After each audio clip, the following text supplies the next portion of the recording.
As Kathy has mentioned, welcome to our September meeting. This is a presentation, as you can tell by the title, on Altaglass, and I hope to give you an introduction to the history and the identification of possible Altaglass pieces. Altaglass is a company that produced decorative glass objects from 1950 to 1988 in Medicine Hat, Alberta. Skilled craftsmen produced blown glass vases, bowls, art glass, as well as handmade birds and animals. Glassware was sold widely across Canada, and the factory became a tourist attraction in the Medicine Hat. Our romance with the Altaglass started at Lost Ark Antiques in Nanton, Alberta, where we purchased our first piece of art of Altaglass.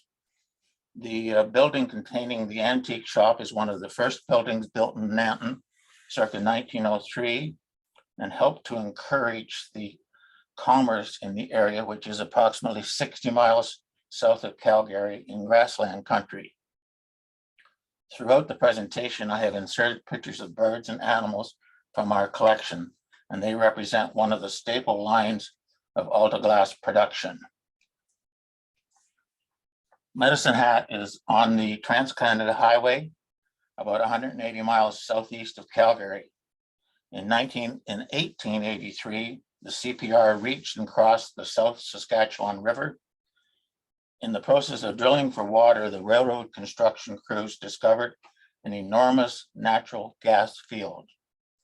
Medicine Hat is not only rich in natural gas, but also coal, clay, and has an abundant supply of good farmland.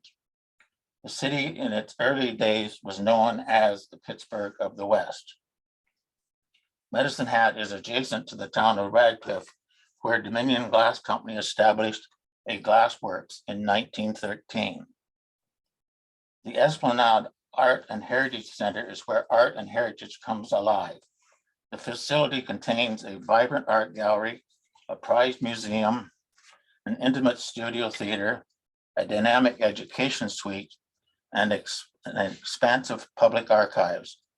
This study has been enriched by the resources of the Esplanade archives.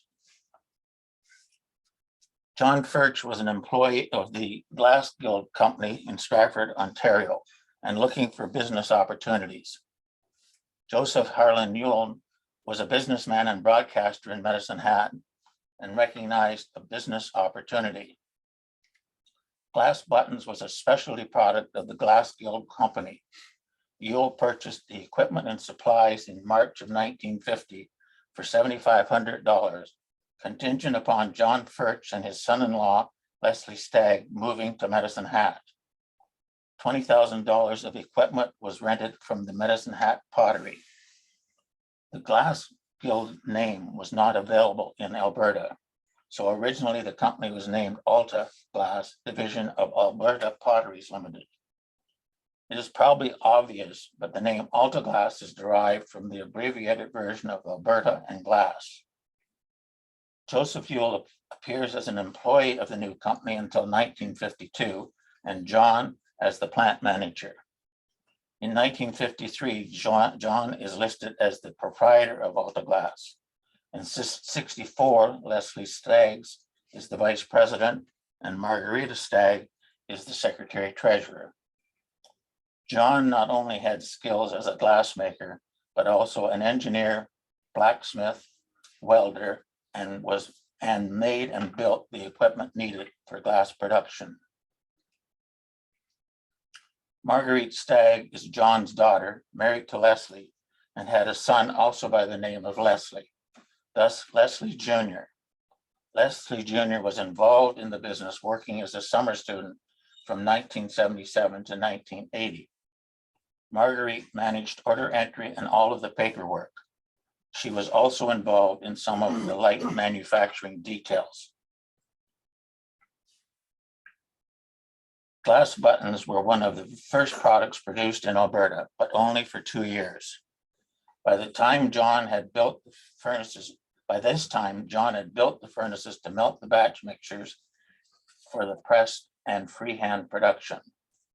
Silica sand was sourced from Ottawa, Illinois, or Selkirk, Manitoba, soda ash from Amherstburg, Ontario, and potash from Niagara Falls. Batch mixtures only contained virgin material, no recycled glass. The 150-pound batch mixtures were mixed in late afternoon, melted overnight, and were ready for use in the morning.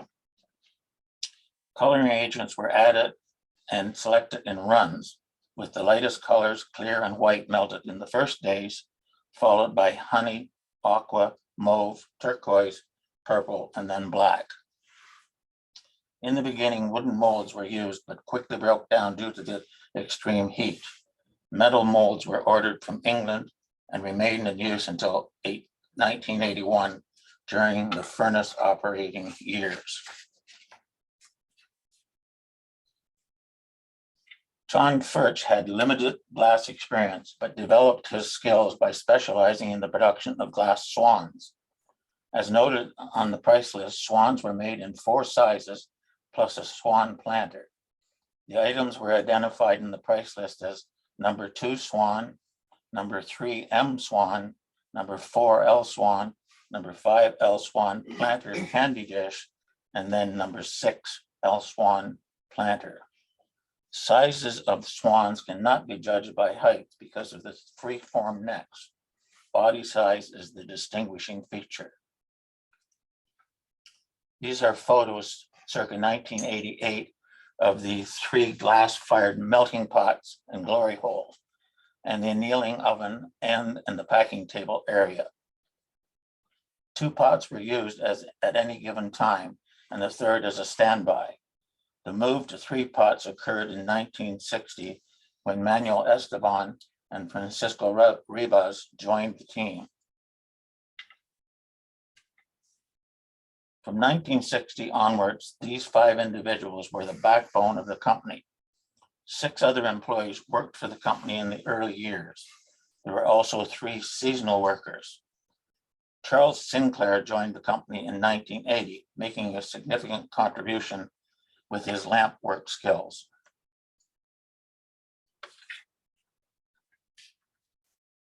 When Ribas and Esteban joined the Altaglass team, they brought with them years of experience obtained in Spain and France. The 2 men had always worked together and both immigrated to Calgary. Both men replied to a help wanted ad from Altaglass, and both men were hired by John. The 2 Spaniards are responsible for a major expansion of the Altaglass product line. Their Venetian style and skill is very evident in many of the products. The plant was located close to the Husky gas station on the Trans-Canada Highway, and tourists would often stop into the plant while waiting for a car repair.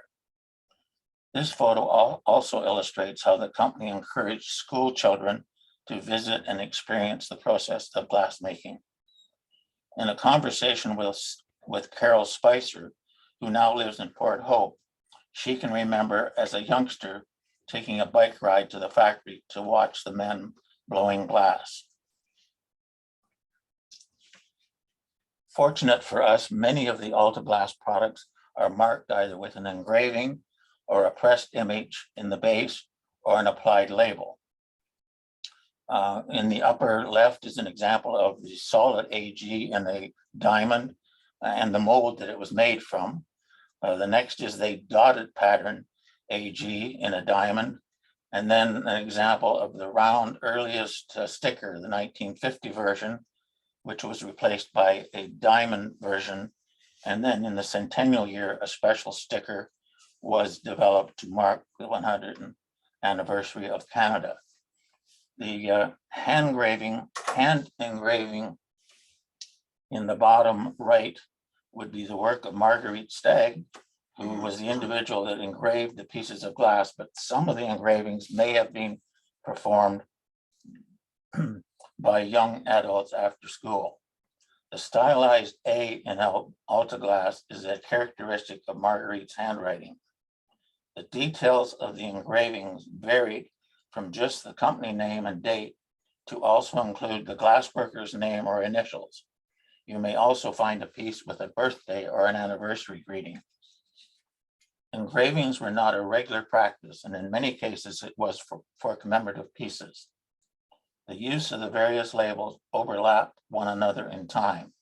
For example, the Centennial Maple Leaf label was used prior to 67 and for many years after Centennial. Remember, over time, labels can wear off or may have been removed by the purchaser. A collector needs to develop the knowledge of the unique style and technique used by the glassworker when it comes to identifying an unmarked piece of Altaglass.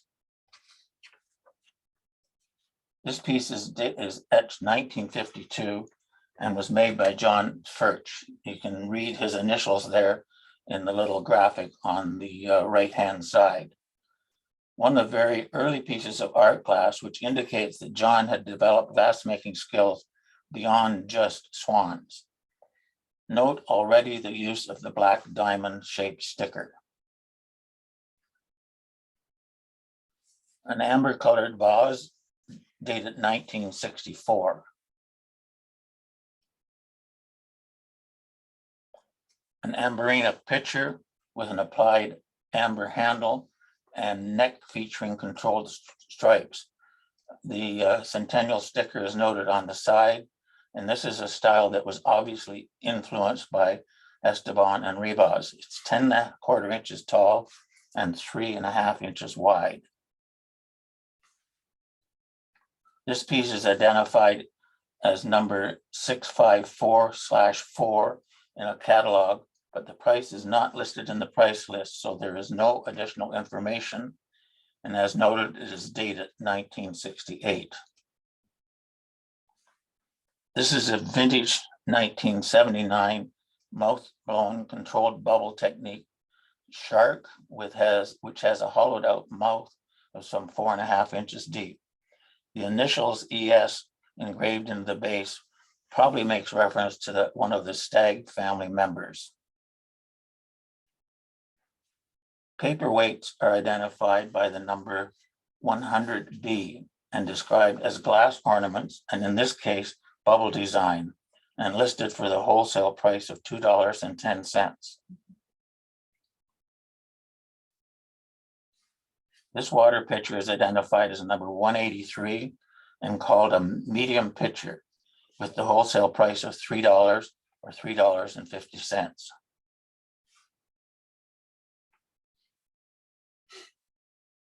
This oval candy dish is identified as by the number 130 and was listed for a wholesale price of $1.50.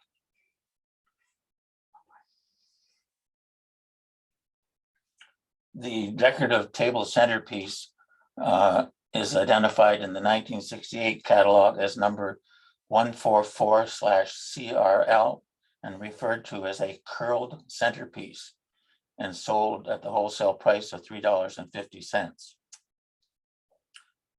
The second piece on the right is a great example of the splatter glass technique, height 7¼ and width 3½ with an applied handle in amber, referred to in the catalog as a pitcher, and appears to have been made in 3 sizes, reference number 206, 207, and 208, with no other details listed on the price list.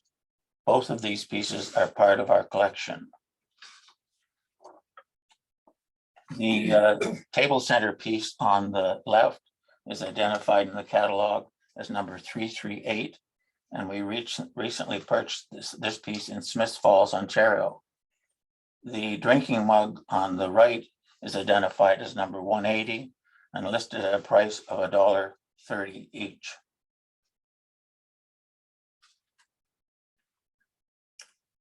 Charles Sinclair was born in Belfast, Ireland. His spouse was originally from Calgary, and thus he was encouraged to immigrate to Canada.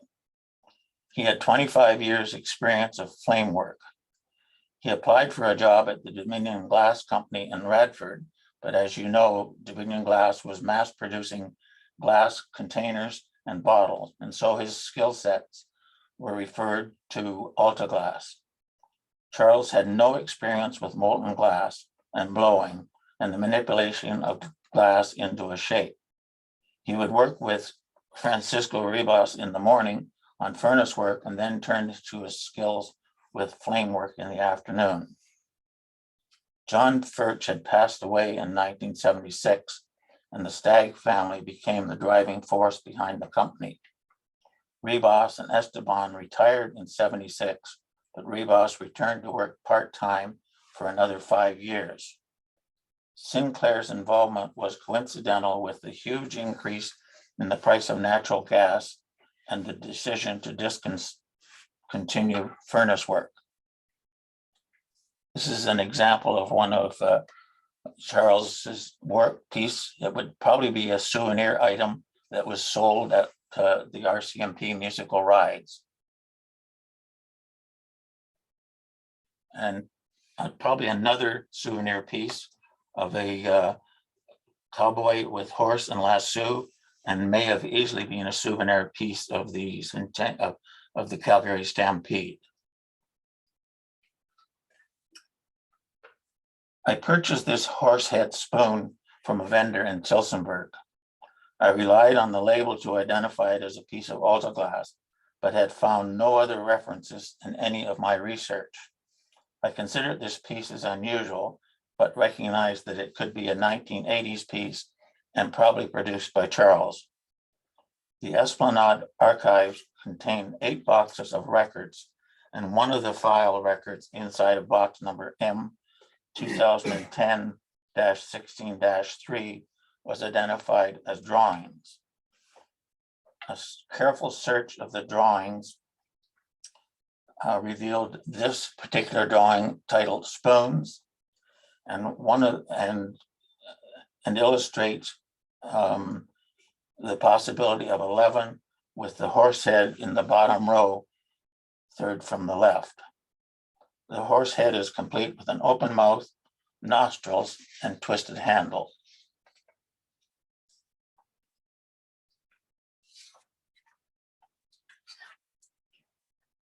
On the left is the front panel of a Altaglass 1960s catalog, and to the right, a 1968 price list.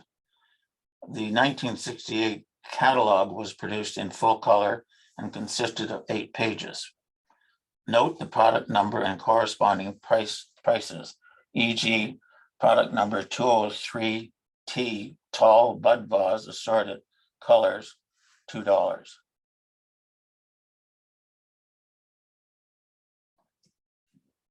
This photo is the promo piece for the 1968 catalog.